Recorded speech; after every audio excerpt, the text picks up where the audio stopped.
Rara, Teha, and Aiman. Today's topic is super exciting: the do's and don'ts of doing business in Africa. Or, in other words, how not to make a massive mistake in starting business there.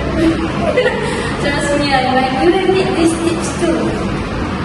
Seriously though, why do we even need special tips for Africa? Isn't a business the same everywhere?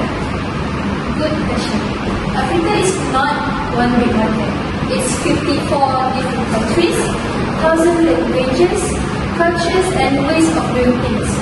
What works in Malaysia and the US will completely fail in Nigeria or Kenya. Yeah, like trying to sell winter jackets basically.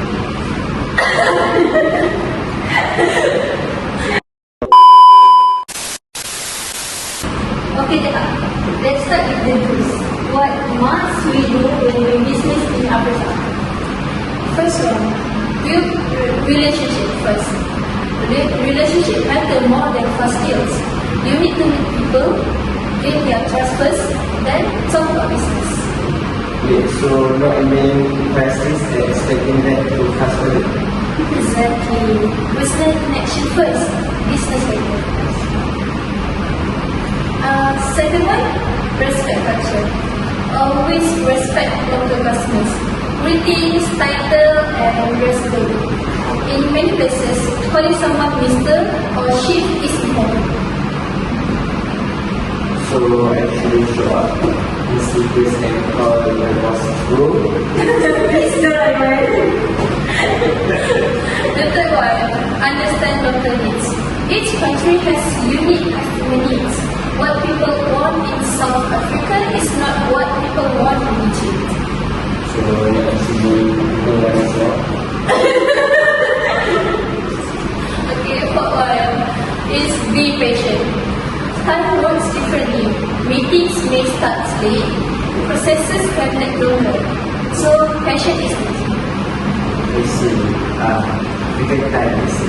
Like our friend, I'm not always late to class.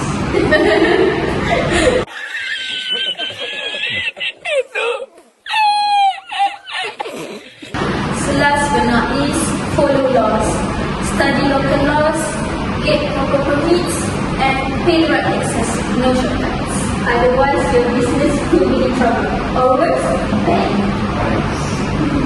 You got me jumping like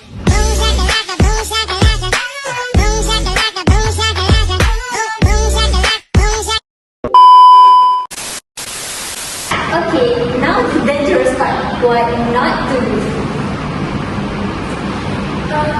First one, do not treat Africa as one market. Biggest mistake, Africa is not one country. It's many different ones with different rules, customers, and habits.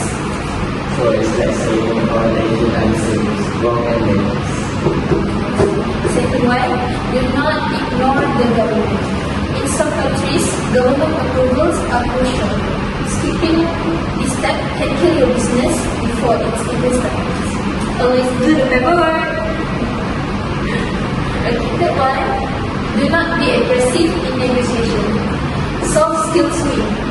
Aggressive, pushy behavior can lose you the deal.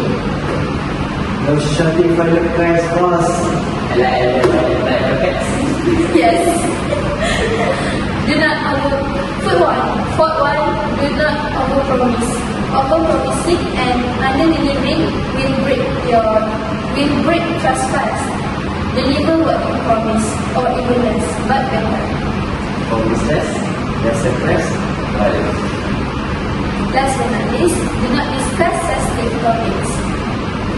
Avoid politics, religion, and controversial issues in business talks unless they bring it up first. Stick to simple topics like weather, business, sports.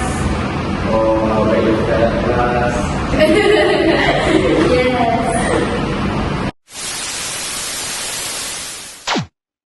So the secret is simple: be patient, put trust, respect culture, follow rules, and don't rush.